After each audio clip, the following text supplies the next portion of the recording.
निवडणुकीची धामधूम आली, मत मागण्याची वेळ झाली. कुठे झाला विकास, मतदारसंघ झालाय भकास. पहा विघ्नहर टाइम्सचा विशेष कार्यक्रम. ऐका हो ऐका. प्रेक्षक नमस्कार. विघ्नहर टाइम्स मध्ये आपल्या सर्वांचं मनपूर्वक स्वागत. ऐका हो ऐका हा विघ्नहर टाइम्सचा विशेष कार्यक्रम आहे.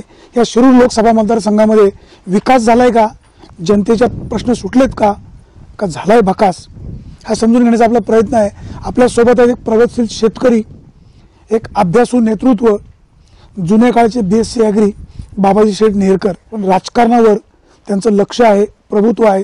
दुर्दैवाने त्यांना कुठल्या निवडणुकीमध्ये म्हणावं असं यश आलं नाही, परंतु राजकारण्यांना भल्या भल्यांना सरळ करण्याची त्यांच्यामध्ये धमक आहे. या मतदारसंघामध्ये नेमकं काय चाललंय, जनतेचे प्रश्न सुटतात का, जनतेच्या ज्या अडीअडचणी आहेत त्या मार्गी लागतात का. मग बैलगाड्याचा प्रश्न आहे, रेल्वेचा प्रश्न आहे, विमानतळाचा प्रश्न आहे, महागाई प्रचंड वाढलेली आहे, नोटबंदीचा विषय, शेतकऱ्याच्या मात्र अडचणी सुटत नाही. काय व्हायला हवं, खासदार शिवाजीराव आढळराव यांचं या मतदारसंघामध्ये योग्य पद्धतीने काम चाललंय का, बदल व्हायला हवा का, या सगळ्या मुद्द्यांवर आपण नेरकर साहेबांशी चर्चा करणार आहोत. नेरकर साहेब नमस्कार. नमस्कार. नेरकर साहेब, आपण अतिशय चांगल्या पद्धतीने शेती करताय, कुटुंब चांगल्या पद्धतीने चालवत आहे. आपण सुद्धा एकदा निवडणूक लढवलेली होती का प्रयत्न करत होता. तो काळ कसा होता आणि नेमका तो प्रसंग काय होता, आपण निवडणूक लढवली का माघार घेतली, काय घडलं होतं. वस्तुतः मी येडगावचा सरपंच नाही, ग्राउंड लेवलचं ठीक आहे.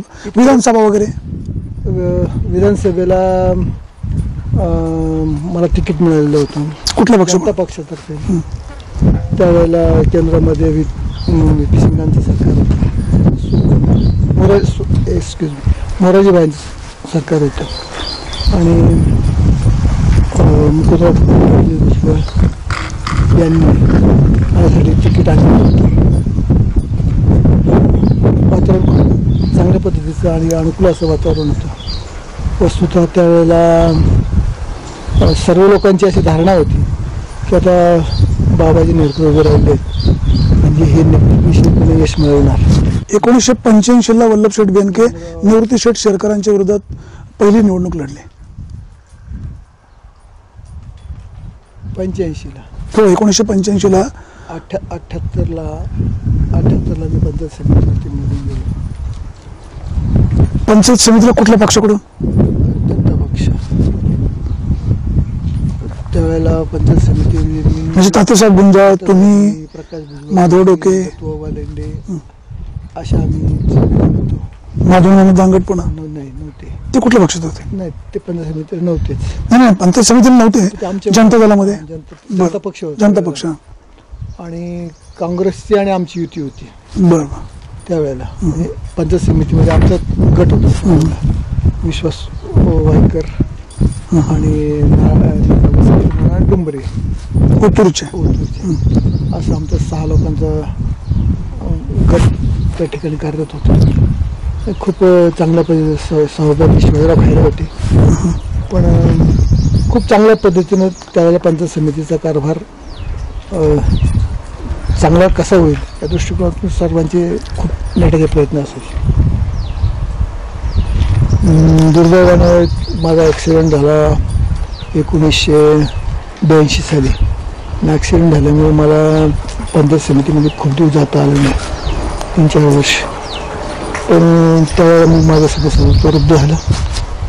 मी त्याच्यानंतर 90 साली वल्लभ शेठच्या विरोधामध्ये जनता पक्षातर्फे उभं राहण्याचा प्रयत्न केला. वल्लभ शेठ बेनके तुमचे मित्र आहेत? हा, मित्र आहेत, क्लासमेट आहेत माझे. अच्छा अच्छा. पक्ष दृष्टिकोन मैत्री वेगळा आणि पक्षीय राजकारण वेगळं. राजकारण वेगळं, विचारसरणी वेगळे. मला तिकीट मिळालं जनता पक्षाचं. जवळ फॉर्म भरला आम्ही तर हजारोच्या संख्येने लोक माझ्याबरोबर त्यावेळेला होते. त्यावेळेला भिंती रंगवायचा हा मुख्य प्रोग्राम असायचा गावोगाव. प्रचारक वेगळ्या पद्धतीने निम्मा तालुका रंगवून झाला होता. आजही तुम्हाला कुठे कुठेतरी दिसतील चक्र. हा, खेडोपाडी अशा भिंती काही दिसतात पण अजून जनता दलाचं चक्र बाबाजी शेठ नेरकर बरोबर असं ते वातावरण. पण दुर्दैवानं तालुक्यातील काही मंडळींनी एक राजकीय खेळी करून त्यावेळेला माझं तिकीट रद्दबद्दल केलं. कोणाला दिलं होतं मग? तात्यासाहेब गुंजाळांना ते तिकीट दिलं होतं. अच्छा. दुर्दैवानं तेव्हा तात्यासाहेब गुंजाळ, वल्लभशेठ बेनके आणि शिवसेनेचे बाळासाहेब दानगट असे तिरंगी लढतीमध्ये वल्लभशेठ बेनके पुढे निवडून आले. तात्यासाहेब गुंजाळ आणि बाळासाहेब दानगट दोघे एकमेकाचे नातेवाईक असल्यामुळं संपर्क त्यांचा संपर्क क्षेत्र एकच असल्यामुळं तिथं विभाजन झालं. आणि शेवटी असं आहे की सत्तारूढ पार्टीला जर तुम्हाला हरवायचं असेल तर सगळे विरोधक एकत्र असायला पाहिजे. दुर्दैवाच्या वेळेला बाळासाहेबांनी ऐकलं नाही, शिवसेनेनं ऐकलं नाही आणि मताचं विभाजन होऊन वल्लभशेठ निवडून आले. पण त्या वेळेला जर मी उभा असतो तर कदाचित क्षेत्र माझे कार्यक्षेत्र वेगळं होतं, माझे नातेसंबंध तालुक्यामधलं माझं एक वेगळ्या प्रकारचं काम ते वेगळं होतं. तसे बाळासाहेब नौखे होते, परंतु शिवसेनेचं केडर त्यावेळेलाही 12-15 हजाराचं त्यावेळेचं केडर होतं. आता ते 30-35-40 हजार ज्यांचं मतदान गेलं, कोणी उभं राहिलं 30-35 हजार मतं त्यांना मिळतात. वल्लभशेठ बेनके यांचं प्रशासनावर खूप पकड होती असं सांगितलं जातं. वल्लभशेठ बेनके हुकुमशाह होते अशी पण चर्चा होत होती. तुम्ही दोघं क्लासमेट होता, तुम्ही काय सांगाल? हुकुमशाह लोकशाही प्रणालीमध्ये हुकुमशाह हा विषय नसतो. हुकुमशाह म्हणजे अतिशय तापट, आरे कारे, जे सोप्या भाषेत म्हणजे अतिशय उर्मट होते, असं काय होतं? ती एक वेगळी शैली त्यांची होती. ती वस्तुतः तुम्हाला माहिती आहे की तानाशेठ घ्या, वल्लभशेठ घ्या, त्यांची बोलण्याची त्यांची पद्धती आहे. परंतु याचा अर्थ आरे कारे म्हणजे हे त्यांच्या हिशोबाने हे मी अत्यंत जवळच्या माणसाला आपण आरे कारे म्हणतो, परंतु चालत नाही, दीर्घकाळ चालत नाही. काही वेळ चालतं, दीर्घकाळ चालत नाही. आता वेगवेगळ्या प्रक्रिया सुरू झाल्यात, विचारसरणी वेगळी सुरू झाली, स्वतंत्रता आलेली सुद्धा कुठेतरी आहे. अजून वेळच्या मस्तीमध्ये कार्यकर्ते पण राहिलेले नाहीत. त्यामुळे त्यांच्याविषयी गैरसमज आणि नाहीपेक्षा ज्या पक्षामध्ये ते आहेत तिथून तर मी सांगायची गरज नाही. तिथे वन मॅन शो चालतो. नेरकर सर, आपण मूळ विषयाकडे येतोय. आपला एक विंगर टाइमचा विशेष कार्यक्रम आहे ऐका हो ऐका. लोकसभा मतदारसंघामध्ये विकास होतोय का? प्रश्न मार्गी लागतात का? लोकांच्या काही समस्या आहेत? महागाई वाढली, नोटबंदीचा विषय आहे. शिवाजीराव आढळराव गेले 15 वर्ष या विभागाचं लोकप्रतिनिधित्व करतायत. शिवाजीराव आढळरावांच्या कामकाजावर तुम्ही समाधानी आहात का? सूक्ष्म विचार केला तर समाधान मानावं लागेल. पहिली गोष्ट अशी की ते जरी केंद्रामध्ये काही काळ सत्तारूढ पक्षामध्ये किंवा युनिटीमध्ये जरी असलं तरी पण त्या ठिकाणी शिवसेनेला फार विशेष महत्त्व होतं. अशाही परिस्थितीमध्ये अत्यंत चांगल्या पद्धतीनं अधिकाऱ्यांबरोबरचे त्यांचे संबंध, त्यांचं अभ्यास, इंग्रजी भाषेवरचं प्रभुत्व आणि मुळातच खूप चाणाक्ष बुद्धीचा अशी त्यांची जी इमेज असल्यामुळं चांगल्या चांगल्या गोष्टी या तालुक्यामध्ये किंवा या मतदारसंघामध्ये त्यांनी घडून आणल्या. आता प्रश्न असा निर्माण होतो की ते दृष्टिक्षेपात दिसत नाही. हे छोटंसं उदाहरण असं सांगेल तुम्हाला. उदाहरणार्थ बारामती ते वाठार मधला बारामती ते जोडायचे रेल्वेचे प्रकल्प. बरोबर. आता पवार साहेब म्हणजे विशेष नाव घेतो ते असताना देखील आज कुठेतरी त्याचा सर्वे होतो. कित्येक वर्षापासून ती जनतेची मागणी, खासदारांची मागणी, स्वतः पवारसाहेबांची जशी डिमांड असणार तर त्यांना इतका वेळ नाही. आपण रेल्वेचा प्रश्न ठीक आहे समजू शकतो, थोडासा उशीर लागतोय. बैलगाड्याचा प्रश्न मार्गी लागत नाही. विमानतळ खासदार शिवाजीराव आढळरावांमुळे तिकडे गेलं अशी मंडळी आरोप करतायत. तुम्ही एक जाणकार आहेत, काय असू शकेल? खासदार सोयीनुसार बोलतायत की बाबा विमानतळांची मी बाजू शेतकऱ्यांसाठी घेतली, कधी म्हणतायत या आघाडी सरकारने तिकडे घालवलं. हे टोलवाटोली होते. सर्वसामान्य जनतेने विश्वास कशावर ठेवायचा? आता असं आहे, आरोप करणारे आरोप करतायत, उत्तर देणारे उत्तर देतात. तुम्ही जाणकार आहे. दोघाही लोकांना नेमकं काय आहे लक्षात आलं का? लोकांचं मत तर वेगळंच आहे. लोकांचं मत वेगळं आहे की विमानतळाच्या बाबतीमध्ये ज्या हे विमानतळ बारामती तिकडे गेला काहीतरी यांचं कुठेतरी दोघांचं म्हणजे पवार साहेबांनी विमानतळ तिकडे पळवलंय असं काही शंका नाकारता येत नाही. नेरकर साहेब, प्रश्न एक नेहमी राहतो की आढळराव साहेब असं म्हणतायत की विमानतळ मी तिकडे घालवलेलं नाही, जो सर्वे झाला त्या सर्वेमध्ये हे विमानतळ इकडे बसत नव्हतं म्हणून तिकडे गेलं. परवा येडगावला सभा झाली, ते असं म्हणाले शेतकऱ्यांच्या जमिनीला कमी दर मिळत होता म्हणून मी शेतकऱ्यांची बाजू घेतली, माझं चुकलं कुठं? मग दोन विषय वेगवेगळे आहेत, त्यांना नक्की काय सांगायचे? शेतकऱ्यांमुळे विरोध केला. शेतकऱ्यांच्या बाबतीमध्ये आपल्याला आठवत असेल की ज्या वेळेला त्या विमानतळाचा प्राथमिक सर्वे त्या ठिकाणी होता तेव्हा सगळे शेतकरी त्या विमानतळाला विरोध करत होते. बरोबर. त्यावेळेला देखील आढळरावांनी शेतकऱ्यांची बाजू घेतली, म्हणजे प्राथमिक सर्वे होत असताना देखील. आता विमानतळाच्या जागांना पैसे सरकारची किंमत कमी आहे आणि तशी वस्तूसुद्धा त्या बाजारभावाप्रमाणे असे जास्त पैसे मिळते. कोणत्याही शेतकऱ्याला असंच वाटणार ना की विमानतळ तिथे झाल्यानंतर जे पैसे मिळणार आहेत त्याच्याऐवजी आपण जर ती खाजगी इंडस्ट्रीजला म्हणा किंवा विकली तर पैसे जास्त मिळतील आणि कोण सोडणार पैसे? महत्वाचे अजून बरेच विषय आहेत. रेल्वेचा प्रश्न तुम्ही म्हणताय त्याला उशीर लागेल, समजू शकतो. आपल्या परिसरामध्ये बैलगाडा एक महत्वाचा शेतकऱ्यांच्या दृष्टीने एक आवडीचा विषय. बैलगाडा शर्यत पण सुरू झालेली नाही. केंद्रामध्ये सेना भाजपचं सरकार आहे, बहुमतातलं सरकार आहे. वास्तविक ते कायदा करू शकत होते, कुठेतरी हे विषय कोर्टात गेलाय म्हणून ही टोलवाटोलवी होते. मनाव घेतला असतं तर हा विषय मार्गी लागू शकला असता. काय चाललंय? मुद्दा असा आहे की हा जो बैलगाड्याची शर्यत जी आहे ही एक ठराविक भागामध्ये ही बैलगाड्या शर्यत पुणे जिल्हा आज आढळरावांच्या मतदारसंघामध्ये हा कोकणामध्ये आहे, त्या बैलगाड्या आहेत. बरोबर, इथे आपल्याकडे आहे बैलगाडा आहे, खाली केरळामध्ये ते प्रत्येक ठिकाणी त्या शर्यती वेगवेगळ्या स्वरूपामध्ये आहेत. आणि जिथे जिथे या बैल शर्यत होतात दुर्दैवानं गमतीचा भाग त्याच्या मात्र समजून घ्या की तिथे कुठेही BJP शासनाचे हे मतदार नाहीत. दादा मतदार त्याच्यामुळं की नेमका अध्यादेश काढून या हौशी मंडळींना कुठेतरी प्रोत्साहित करण्याचा हा त्यांनी काही प्रयत्न केलेला नाही. कायद्याप्रमाणे लढाई चालू आहे. तिथे बैलांना बैल आणि मला वाटतं सांड या शब्दछलामध्ये अडकून पडलेली केस कोर्टात गेली. अधिक हे प्राणीप्रेमी मंडळी आहेत ज्यांना ह्या गोष्टी. नेरकर साहेब, इच्छा असली की मार्ग निघतो. केंद्रामध्ये बहुमतामधलं भाजपचं सरकार आहे, या सरकारमध्ये शिवसेना सुद्धा सहभागी आहे. मग भाजप सरकारला कुठंतरी या बैलगाड्याला विरोध आहे का? काय समजायचं? बैलगाड्याला विरोध आहे नाही, पण प्रायोरिटीवरती नाही तो विषय त्यांच्या.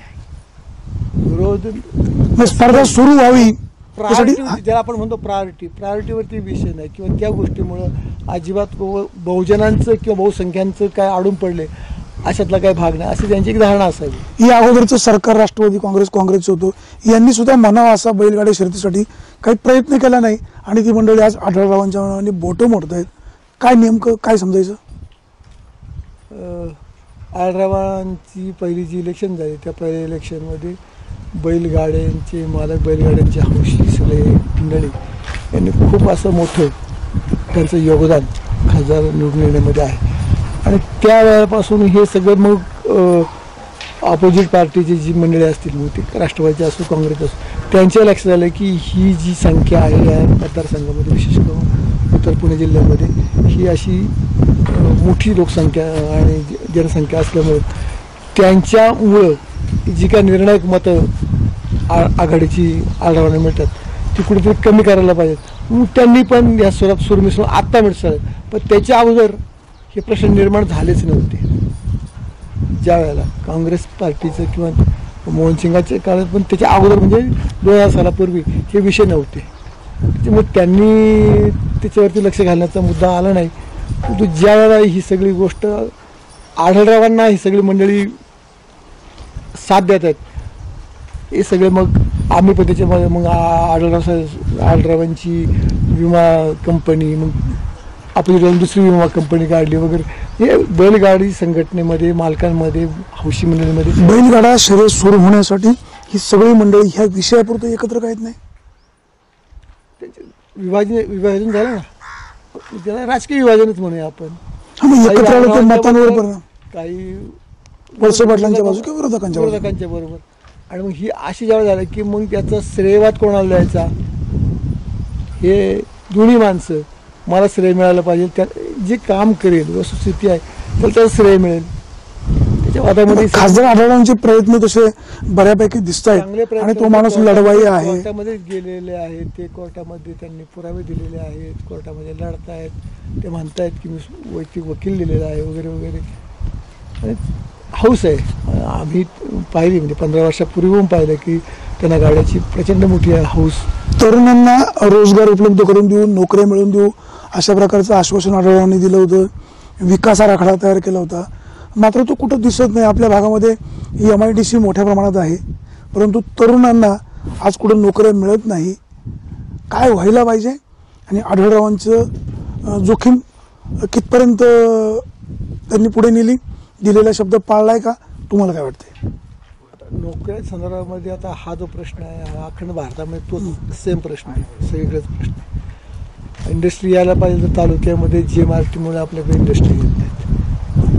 त्याच्यामुळे तालुक्यातला काही जो थोडासा भाग जो आहे पश्चिम पट्ट्यामध्ये वगैरे त्या ठिकाणी, पण तिकडे इंडस्ट्रीज जातील की न जातील ही शंका आहे. आंबेगाव तालुक्यामध्ये तर पुष्कळ इंडस्ट्रियल दृष्टिकोनातून त्यांचं मला वाटतं B+ असेल तो झोन. तिथे इंडस्ट्रीजला भरपूर मोठ्या प्रमाणामध्ये अनुदान मिळण्यासारखी तिथे शक्यता आहे. पण तिथे देखील असं नाही की बा केंद्राच्याच इंडस्ट्री यायला पाहिजे, राज्याने प्रयत्न करायला पाहिजे. मग आढळरावांचे जे विरोधक जे कोणी असतील नसतील त्यांनी तरी पुढे प्रयत्न केलेत की त्या ठिकाणी काही इंडस्ट्री यावी, की काही नोकऱ्या उपलब्ध करून द्याव्यात किंवा काय, असं काही घडलेलं नाही आहे. परंतु त्याच्यावर मात्र शिरूरमध्ये, चाकणमध्ये, पुण्याच्या जवळपास शेवटी इंडस्ट्री जी येते ती अशी एकदम रुरलला कुठे येत नाही. म्हणजे अर्बनच्या जवळ अशी पुढे सरकत. मला वाटतं की 15-1 वर्षामध्ये, आणखीन 15 वर्षामध्ये ती नांदगावपर्यंत येईल. हा पुढे जाणारा हा रेट आहे, पण त्याचा 15 वर्ष वाट पाहावी लागेल. शेतकऱ्यांचे नेते पवार साहेब आता म्हणतात की शेतकऱ्यांवर हे सरकार अन्याय करतंय. काही अंशी ते खरं पण असेल. शेतकरी मंडळींनी विश्वास कोणावर ठेवायचा? जे अगोदरचं सरकार होतं त्यांनी धड कारभार केला नाही म्हणून यांना सत्तेवर बसवलं. म्हणजे ज्याला केला पती त्याला फुटली राखत पिती अशी म्हणायची पाळी आली. महागाई कमी झाली नाही. नोटबंदीचा प्रश्न आहे, तुम्ही कसं पाहता? महागाईचा जर विचार केला आपण तर त्याच्यामध्ये फार वाढ झालेली असं मला वाटत नाही. पेट्रोलचे दर वाढलेत, डिझेलचे दर वाढलेत, खतांच्या किमती वाढल्या. पेट्रोलचे दर जे मनमोहन सिंग साहेबांच्या कारकिर्दीमध्ये होते तेवढेच आज आहे. लोकांनी त्यासाठी बदल केला. परंतु ज्या वेळेला प्रकल्प एखाद्या राबवायचे असतात, निधी उपलब्ध करतात, पेट्रोलियम पदार्थावरती लागणारी ड्युटी एक मोठा इन्कमचा सोर्स. आम्ही दर कमी करू, आम्ही महागाई कमी करू हे सांगत होते. कुठं नेऊन ठेवला महाराष्ट्र माझा, सोर्स असा आहे. कुठं नेऊन ठेवला महाराष्ट्र माझा, कुठं नेऊन ठेवलाय हा भारत, अशा प्रकारच्या जाहिराती केल्या. सत्तेवर आले ते असं म्हणाले की परत आम्ही सत्तेवर येऊ का नाही माहित नाही, आम्ही आश्वासनं देत राहिलो, जनतेने आम्हाला निवडून दिलं. ही बनवेगिरी. त्यांचा विषय जरी असला तर माझा एक साधा सिंपल प्रश्न आपल्याला असा मी विचारतो की पेट्रोल महाग झालं बरोबर, कोणत्या मोटरसायकलवाल्याने 350 ज्याच्याकडे बुलेट आहे त्याने जावा घेतली, ज्याच्याकडे जावा आहे त्यांनी बाबा 100 CCची लहान मोटरसायकल घेतली, ज्याच्याकडे 100 CCची त्याने पण असं कोणी केलंय का? याचा अर्थ असा आहे की लोकांची हौस ही महत्वाची नंबर 1.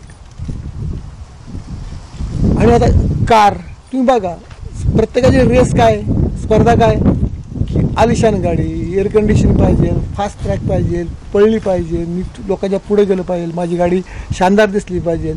आता या शानदार दिसणाऱ्या गाड्यांचं ॲव्हरेज किती आणि कॉमन मोबाईल ज्याची 20-25 किलोमीटर पर आवर अशी ज्यांची क्षमता आहे त्या कार किती. तर लोकांच्याकडे पैसा आहे आणि ह्या कार वगैरे. फक्त प्रॉब्लेम जो आहे हा ट्रान्सपोर्ट, पब्लिक ट्रान्सपोर्ट आणि प्रायव्हेट ट्रान्सपोर्ट म्हणजे ट्रक ट्रान्सपोर्ट, याच्यामध्ये ह्या लोकांना सफर झाल्यामुळं त्याच्या किमती निश्चितपणे ट्रान्सपोर्टच्या वाढलेल्या आहेत.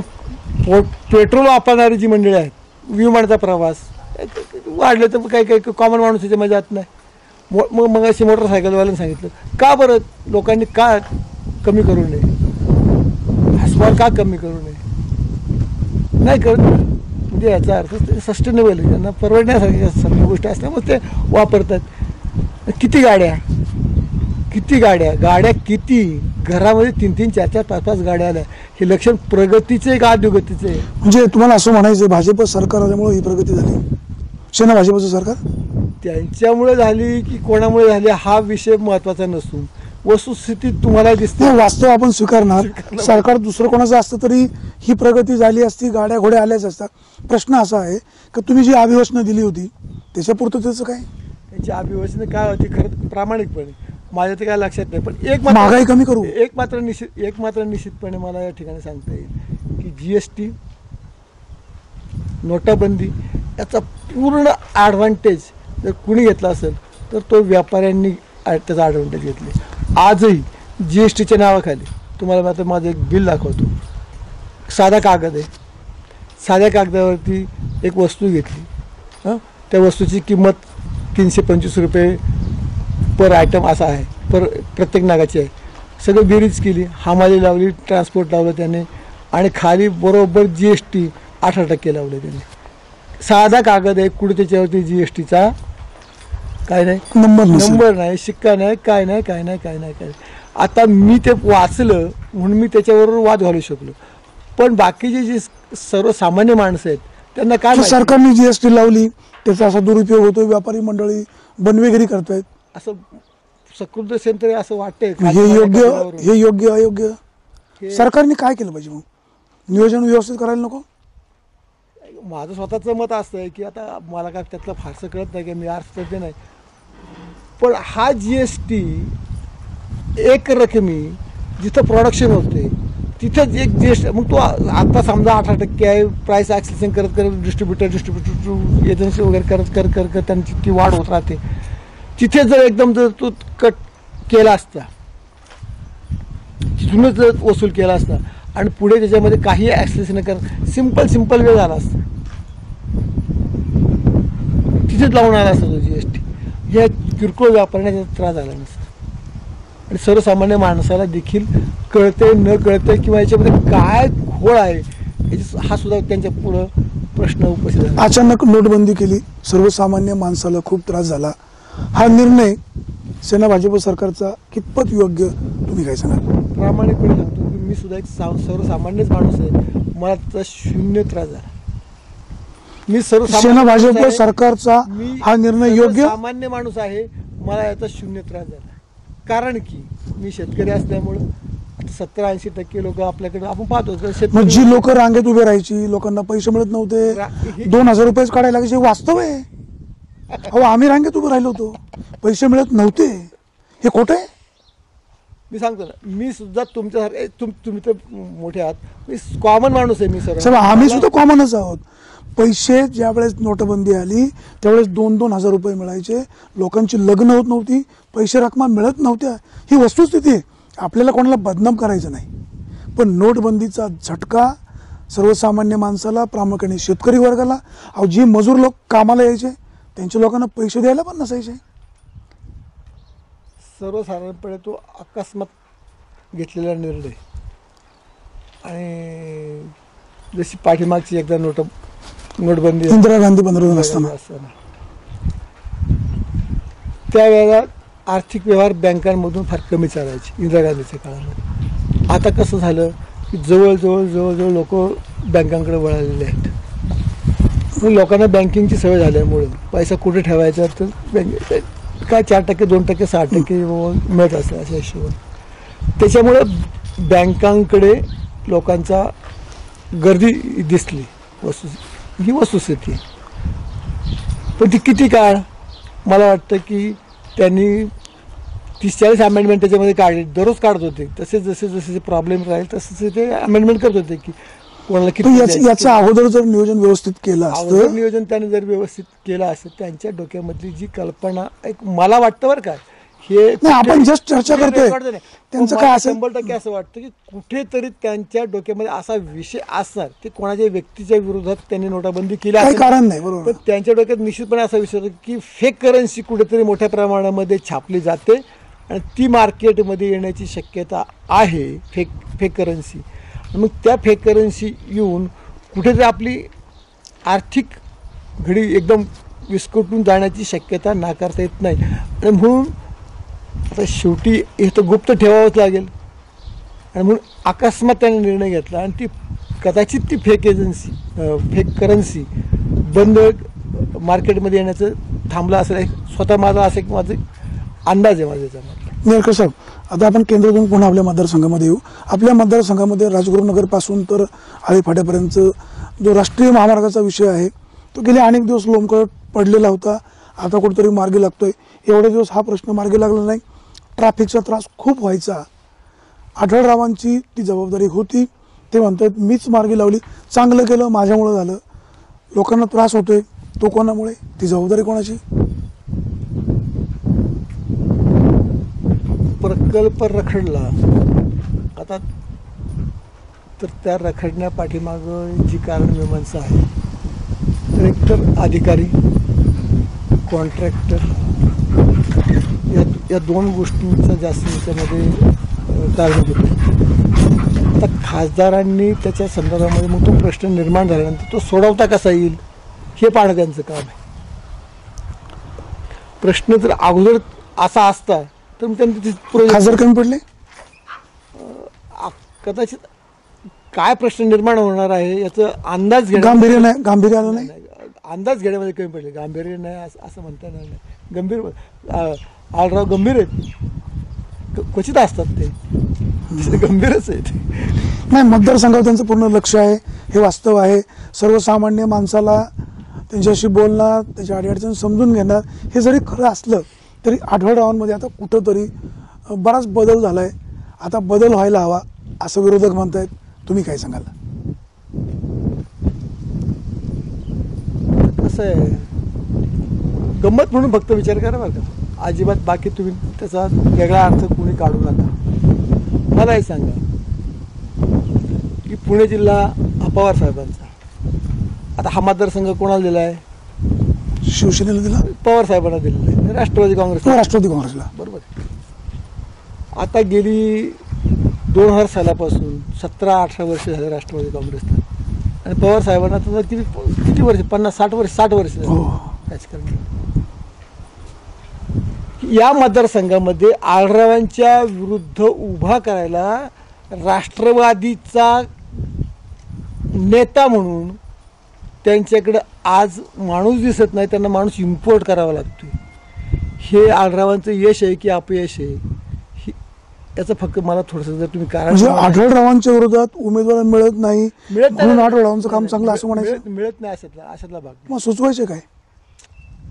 मी काय म्हणतोय की एवढा मोठा पक्ष, पुणे जिल्हा ज्यांचं स्वतःचं गाव आहे, प्राबल्य आहे, जिल्हा पवारांचा म्हटला जातो, त्या मतदारसंघामध्ये एका उमेदवाराला एक मतदारसंघ आपल्या कहेत आणण्यासाठी मूळ राष्ट्रवादीची ज्यांनी आतापर्यंत धुरा सांभाळलेली अशी अनेक नेते आहेत, त्या नेत्यांपैकी म्हणजे ज्या शरद पवारांचा हा पुणे जिल्हा, त्याच जिल्ह्यामध्ये शिरूर लोकसभा मतदारसंघामध्ये सक्षम उमेदवार मिळत नाही, त्यांचं दुर्दैव असं म्हणायचं?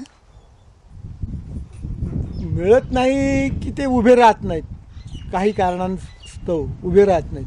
किंवा दिल्लीमध्ये आपल्याला तिथे गेल्यानंतर काय, दिल्लीचं राजकारण हे उत्तर भारतीयांच्या हातामध्ये, साऊथला महाराष्ट्रातल्या लोकांना कितपत ते पेलवतं मानवतं हा प्रश्न. ठराविक लोक तिथं यशवंतराव चव्हाण साहेबांना देखील 6 महिने लोंबकळत ठेवलं होतं, आपला इतिहास माहिती होतो. आढळरावांच्या कामकाजावर तुम्ही समाधानी आहात का? शेतकरी म्हणून तसा फारसा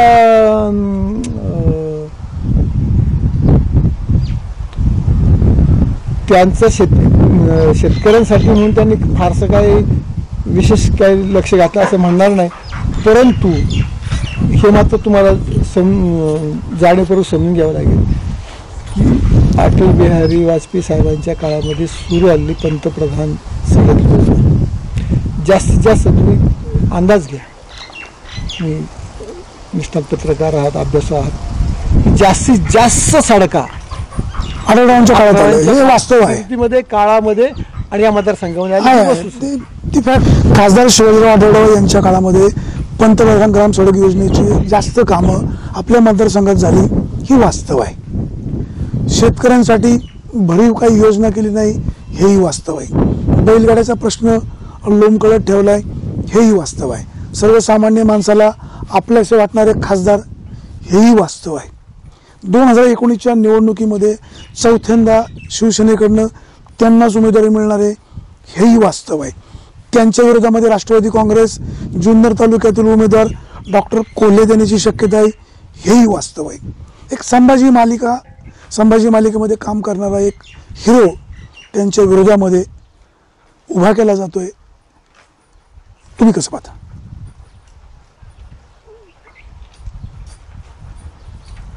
डॉक्टर अमोल कोल्हेंची लोकप्रियता राष्ट्रवादी काँग्रेस पार्टी कॅश करू पाहते, परंतु सिनेनट आणि राजकारण हे साऊथ इंडियामध्ये सक्सेसफुल झाले. महाराष्ट्रामध्ये फक्त मुंबईमध्ये. आपल्याकडे हा प्रयोग सक्सेस होणार नाही असं वाटतं? महाराष्ट्रामध्ये फक्त मुंबईमध्ये दत्त फॅमिली जी आहे त्यांच्या पुरता तो विषय. गोविंदा पण खासदार झाले होते. तर ती जी वस्ती, जे मतदार जे आहेत ते मतदार देखील समजून घ्यायला पाहिजे की ते मतदार कोणते आहेत. ते महाराष्ट्रीयन पेक्षा अदर दॅन महाराष्ट्रीयन मतदार त्या ठिकाणी जास्त होते. बरोबर. आणि त्या साऊथ इंडियन लोकांची ती एकंदरीत त्यांची पुरती सिनेनटांची, सिने अभियंत्यांची ती क्रेज त्यांच्या समोर आहे. अमोल कोल्हे साहेबांना या ठिकाणी अख्खा मतदारसंघ कव्हर करणं अवघड आहे. मोठा मतदारसंघ आहे, अवघड आहे.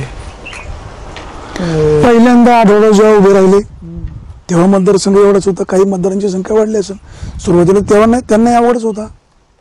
आढळरावांनी एंट्री मारली, 1 लाख लोक गोळा केली मंचरला. उद्धव साहेब आले, उद्धव साहेबांच्या हजेरीमध्ये त्यांनी शिवसेनेमध्ये प्रवेश केला. तो त्यांची जी एंट्री होती ती जायंट एंट्री होती. प्लॅनिंग प्रमाणे असणार, प्लॅनर आहे. तशी यांना संधी थोडीशी कमी मिळाली एंट्री. आणि उद्धव साहेबांची सभा म्हटली की आपल्याला माहिती आहे की लाखभर लोक येणार नसतील तर उद्धव साहेब येतच नाहीत. म्हणजे बाळासाहेबांपासून त्यांची ती एकंदरीत त्यांची धारणाच तशी. इथे 5-10 गावामध्ये त्यांचं स्वागत समारंभ झाले, नारायणगावला झाले, मंचरला झाले, चाकणला झाले, शिवटला झाले वगैरे वगैरे. पण ते सगळ्या लोकांची जरी बेरीज केली तरी ती सुद्धा आढळरावांच्या एंट्रीच्या 1/4 देखील नसेल असे माझं स्वतः. स्वराज्य रक्षक संभाजी मालिकेमध्ये डॉक्टर अमोल कोल्हे काम करतायत, संभाजीचा रोल करतायत. आढळरावांचं नाव आहे शिवाजी. शिवाजी आणि संभाजी जर लढाई झाली तर या सामन्याकडे तुम्ही कसं बघता?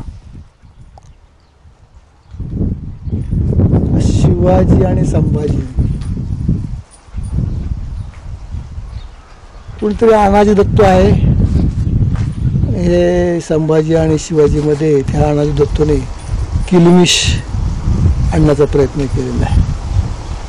पण मला असं वाटतं, स्वतःला असं वाटतं की संभाजीराजे हे समजून घेतले काहीतरी एक दिवस. म्हणजे कोल्हेंनी शिवसेनेपासून दूर झाले, तुम्हाला सुचवायचं काय? म्हणजे नेमकं काय म्हणाय?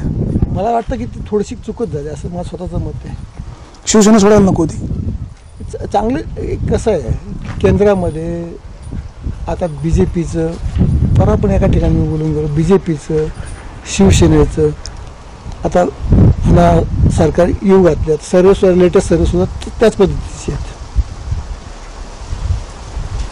बदल हवा आहे कोणता? परिवर्तन हा निसर्गाचा नियम आहे. बदल हवा आहे कोणता?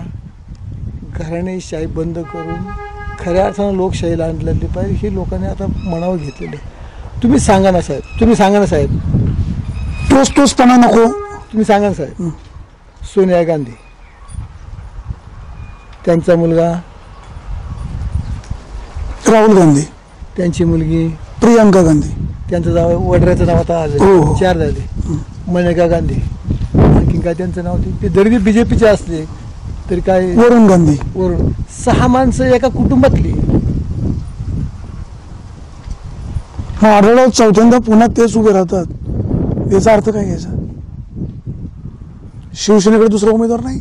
पिकली या शेंदे कडूपणा केले, म्हणजे शेण माहिती तुम्हाला, शेण म्हणजे वाळक कडू असतं, जसं जसं ते मॅच्युअर म्हणत तसं ते गोड लागतं. आढळराव आता हळू ही प्रगती आहे, चांगली गोष्ट आहे, अभ्यास झाला आहे. सक्षम जे प्रोजेक्ट केंद्राच्या अधीन आहेत ते कुठेतरी मार्गी लागलेले आहेत.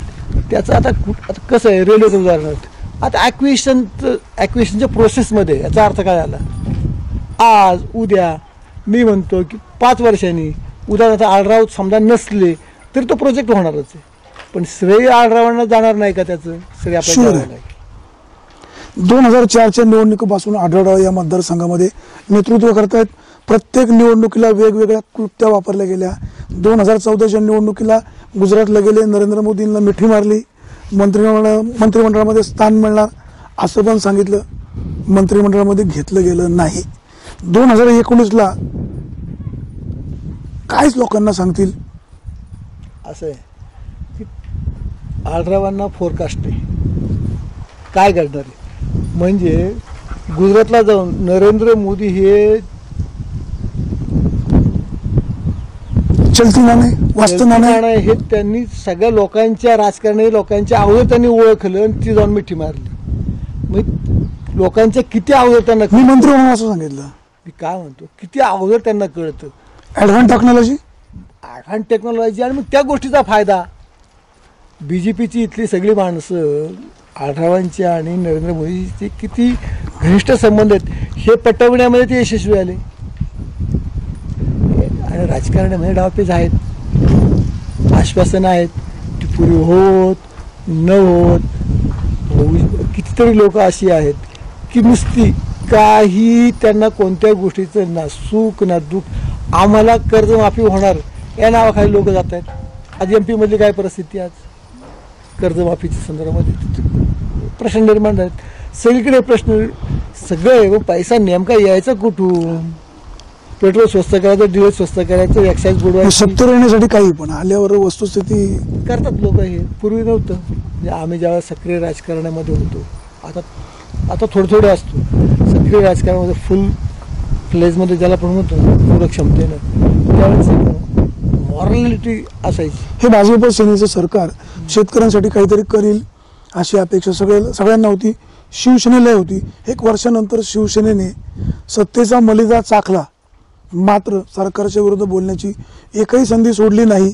मी भाजपपुढे कटोरा घेऊन जाणार नाही, स्वतंत्रपणे लढेल असा बाणेदारपणा उद्धव साहेबांनी लोकांपुढे मांडला आणि तेच उद्धव साहेब नतमस्तक झाले. जनतेने काय समजायचं नाही. 2-3 मुद्दे आहेत साहेब. जर एक मंत्री तिकडे आणि इथे किती 10 की 11 12 आहेत, एवढ्या लोकांच्या माध्यमातून जर ते BJPला 100% जर सरेंडर त्यावेळेला जर झाले असते तर शिवसेना पक्ष आज जो कुठेतरी उभा राहतोय पुन्हा एकदा, तो उभा राहिला नसता. ह्या BJPवाल्यांनी हा कसं आहे, मोठा मासा लहान माशाला खातो, ही वस्तुस्थितीच आहे. आमचा जनता पक्ष, आम्ही शिवसेनेला बाळासाहेब सांगताना इतकी मदत केली, इतकी बाळासाहेब कसले निवडून येतात तुम्हाला आठवत असेल. सगळे जनता पक्षाचे आमचे कार्यकर्ते सगळ्यांनी मदत केली. सगळ्यांनी इतकी प्रचंड मदत केली. काय काय आलं आमच्या पक्षाचं लक्षात? तुम्ही संपले ते मोठे झाले. ते मोठे झाले. तशी गमत इथे झाली असती कदाचित. म्हणजे उद्धव साहेबांचा हात धुरतोपण आहे असं म्हणायचं? प्रश्नच नाही. माझं स्वतःचं मत सांगतो मला की मी त्याने बरोबर लोकांना BJP वाल्यांना सगळ्यांना बरोबर झुलत योग्य वेळ अशी योग्य वेळ आली त्यांच्या सुदैवानं त्यांच्या कल्पनेप्रमाणे की BJP वाल्यांना शिवसेनेची गरज भासू लागली. आणि गरज भासू लागल्यामुळं लक्षात का आता तुम्ही सांगा त्यांचे आमदार 122 यांचे 62. मग आता खासदारकीच्या कॉम्प्रोमाइजमध्ये यांना 1/3 द्यायला पाहिजे शिवसेनेला. त्याने 2/3 द्यायला पाहिजे. पण आता 1+ घेतलाय. याचा अर्थ तुम्ही जे म्हणालात की उद्धव साहेब त्यांच्या पुढे कटर काय शब्द तुम्ही ते असं म्हणायचे मी कटर घेऊन कुठे जाणार नाही, पण नंतर मात्र हात जोडले. पण नतमस्तक झाले नाही, हात जोडले असं नाही. अभिमान आलेल्या पाहुण्यांचं आपण स्वागत करतोच, पण त्यांनी तसं ते लाचार कुठं आहेत. आणि याला वेगळा शब्द काय म्हणायचं मग? बरोबर जाणार नाही, युती करणार नाही, स्वतंत्र लढणार, हे असं जर बोलले नसते परत सांगतो म्हणजे राजकारणामध्ये असं जर ते बोलले नसते तर 100% BJPने शिवसेनेवरती संपून टाकला असतं, पक्ष आक्रमण केलं असतं. आणि मग आज परिस्थिती एकदम राष्ट्रवादीची सगळी मंडळी शिवसेनेचे एखादं इकडे तिकडे गेले असेल ना असं नाही त्या काळामध्ये, पण राष्ट्रवादीची कितीतरी मंडळी BJP मध्ये गेले. शिवसेनेची क्वचित प्रसंगी गेले असतील, किरकोळ आहे. हो, बाकी सगळी जागेवरती ठेवायचं काम या धूर्त चालीमुळेच यश असे स्वतःचं माझं रेडिंग आहे. त्याचा अवघड होता विषय. तुम्ही कर्तबगार शेतकरी आहेत, राजकीय जाणकार आहात. जुन्नर तालुक्यामध्ये आता गेल्या 4 दिवसामध्ये राजकीय घडामोडी बऱ्याच झाल्या. मनसेकडनं निवडून आलेले आमदार शरद सोनवणे यांनी पुन्हा शिवसेनेमध्ये उडी मारली आहे. काय पुढे घडेल? राजकीय सोंगट्या कशा पडतील तुम्हाला काय वाटतं? कसं आहे, मूळ ते शिवसेनेचेच. जत्रेमध्ये जसं एखादं मूल हरवतं, सगळ्या बाहेर इकडे तिकडे बघतो, आई कुठं सापडते का, आई कुठं सापडते का, आई स्वतः इकडे पाहतो माझी आई नाही, तिकडे पाहतो माझी आई नाही, इकडे पाहतो कोणतरी जवळ घेतं, कोणतरी त्या रडते पोरग. आणि मग अचानकपणे त्याला कुठेतरी आपल्या आई दिसते आणि आईला मुलगा दिसतो. जशी मायलेकरांची जशी भेट होते, तो जो आनंद आहे. मग त्या दिवशी शरदराव सोनवणेंनी सांगितलं तिथे की मग आज एंट्री करताना, प्रवेश घेताना की मला आज प्रचंड आनंद होते, असं काहीतरी शब्द त्यांनी वापरला. तर त्याचं मला वाटतं हे पुन्हा मूळ जागी येणं, त्या मूळ जागी जाणं, हा जो आनंद आहे गवसलं जाणं पुन्हा ती जागा. आता त्याच्यामुळे काय घडणार आहे हे काळ ठरवेल, नेमकं काय राजकारणामध्ये चित्र घडणार आहेत. परंतु त्यांचे स्वतःचे काही मतदार आहेत, निश्चितपणे त्यांचे स्वतःचे काही त्यांनी मतदार निर्माण केलेले आहेत. एक पिंपळवंडीसारखं मोठं 15,000 मतदाराचं एक मोठं गाव त्यांच्या पाठीशी आहे. जर त्या गावामध्ये आमदारकीचं तिकीट जर कोणाला मिळालं नाही तर पुन्हा ते गावात 13 समजा शिवसेनेतर्फे शरदरावांना मिळालं तर पुन्हा 12-15,000 मतं ती एक ठोकते गाव घेऊन दुरंगी लढतीमध्ये 50,000 मतं मिळवायला 15,000 जर एका गावाने जर मतं दिली, केवढं मोठं प्लस पॉईंट आहे. चुकलेलं मूल परत आलं असं तुम्ही म्हणताय. ज्यावेळेस त्यांनी शिवसेना सोडली ते असं म्हणाले ही शिवसेना नाही, तो आढळराव सेना आहे आणि ह्या आढळराव सेनेला कंटाळून मी आता मनसेमध्ये जातोय, मी शिवसेना सोडतोय. आज आढळराव शिवसेनेमध्ये आहेत.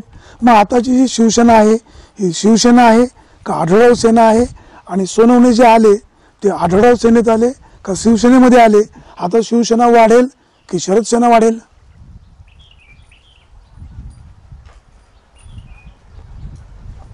शरद सेना, आढळराव सेना, शिवसेना, हो, मतदारांची करमणूक.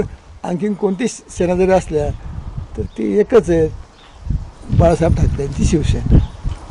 यांच्या या वेगवेगळ्या वक्तव्याचा मतदारांनी काय अर्थ काय होतं साहेब, गंमत कशी, ज्यावेळेला एखादा पक्ष एखाद्या व्यक्तीभोवती केंद्रित होतो तेव्हा खूप अडचण तयार होते. इंदिरा गांधींच्या भोवती 77 नंतर इंदिरा गांधीला अटक झाली, बरोबर. अटक झाल्यानंतर सगळ्या काँग्रेसजण एकत्र आले, केंद्रशासित पुन्हा केंद्रस्थानी आले. अगोदर त्या केंद्रस्थानी होत्याच म्हणून त्या आणीबाणी त्यांना दुर्दैवीला आणीबाणी त्यांनी लावली. पुन्हा 78ला 79ला त्याच पद्धतीने ते केलं. पुन्हा केंद्रस्थानी इंदिरा गांधी आणि सगळं इंदिराजी इंडिया इथपर्यंत सगळी परिस्थिती निर्माण झाली. पुढे काय होतं की ती केंद्रस्थानीची व्यक्ती जर ज्याला काहीतरी कारणामुळे शेवटी अशा नैसर्गिक नियमाप्रमाणे विकलांग झाली. आणखी काय घडलं की पुन्हा त्या पक्षाची अवस्था, आपल्या तालुक्यातली परिस्थिती, वल्लभ शेठ बोले आणि तालुका आले, अशी परिस्थिती असताना आज वल्लभ शेठ आजारपणामुळे घरी बसले. तो ॲडव्हान्टेज राष्ट्रवादी काँग्रेसला आता नाही मिळू शकत. वल्लभ शेठ होतेच. त्यावेळेला मागाचा जो मुद्दा तो आहे की नेत्याभोवती ज्यावेळेला पक्ष फिरतो त्यावेळेला तो पक्ष कधी ना काहीतरी डिक्लाइन. मग आता आढळरावांमध्ये बदल झालाय का सोनवण्यांमध्ये बदल झालाय म्हणून सोनवणीकडे आलेत? आमचं म्हणणं असं आहे की असे आढळराव, असे सोनवणे, असे आणखीन बाबा आणि माऊली खंडागळे, आणखीन आशाताई, आणखीन जे कोणी असतील नसतील, आंबेगाव तालुक्यामध्ये कुणी असतील नसेल ते सगळे म्हणजे शिवसेना आहे. गंमत अशी आहे मी कोणत्याही पक्षाची मूळ मुद्दा बाजूला राहतो. मी आढळराव सेना सोडून आता राजीनामा देतोय, ही शिवसेना नाही तर ही आढळराव सेना आहे. मग आता शरद सोनवणे पुन्हा शिवसेनेत आलेत की आढळराव सेनेत आलेत का त्यांनी केलेलं वक्तव्य हे टाइमपास होतं, मनोरंजनाचं होतं? राजकीय वक्तव्य दिसत आहे. म्हणजे जनतेने फारसं मनावर घ्यायचं नाही असं म्हणायचं? जनतेने मनावर घेतलं ना म्हणून ते निवडून आले. पुढच्या टर्मला 2019ला त्यावेळेला गप्प बसते, त्यावेळेला ते 14 साली निवडून आले, ते 15ला निवडून आले. पण सतत 10 वर्ष लोकांमध्ये ते फिरत होते. सारखं खोटं बोलत गेलं तर लोक बदल घडवतात, हा निसर्गाचा नियम पण आहे. जास्त काळ टिकत नाही, खोटं जास्त काळ टिकत नाही, हे तितकंच खरं. हा निसर्गाचा सिद्धांत आहे. प्रेक्षक आपल्या सोबत होते. बाबाशेठ नेहरकर, राजकारणाचा खूप अभ्यास आहे, प्रगतिशील शेतकरी आहेत. ह्या मतदारसंघाचा झालाय का विकास का मतदारसंघ झालाय बकास, हा आपला एक कार्यक्रम आहे. ऐकावं ऐका. नेहरकर साहेबांनी अतिशय सखोल चर्चा केली, सगळ्या मुद्द्यांवर मनमोकळे बोलले. ह्या मतदारसंघामध्ये खासदार शिवाजीराव आढळराव गेले 3 टर्म नेतृत्व करतायत, अनेक प्रश्न मार्गी लावलेले आहेत. राष्ट्रवादी काँग्रेसला या मतदारसंघामध्ये सक्षम उमेदवार मिळत नाही, हे दुर्दैव आहे. सध्या तरी आढळरावांचं पारडं जड दिसतंय. हा जिल्हा, हा मतदारसंघ पवारसाहेबांचा बालेकिल्ला म्हणून ओळखला जातो, परंतु त्यांना ह्या मतदारसंघात जर उमेदवार मिळत नसेल तर पुढे काय होईल हे वेगळं सांगण्याची गरज नाही. आपण आमच्याशी अतिशय मनमोकळी चर्चा केली, मनापासून धन्यवाद. प्रेक्षक आपण कुठेही जाऊ नका, पाहत राहा फक्त विघ्नर टाइम्स, शोध बातमीचा, ध्यास सत्याचा. धन्यवाद. निवडणुकीची धामधूम आली, मत मागण्याची वेळ झाली. कुठे झाला विकास, मतदारसंघ झालाय भकास. पहा विघ्नहर टाइम्सचा विशेष कार्यक्रम. ऐका हो ऐका.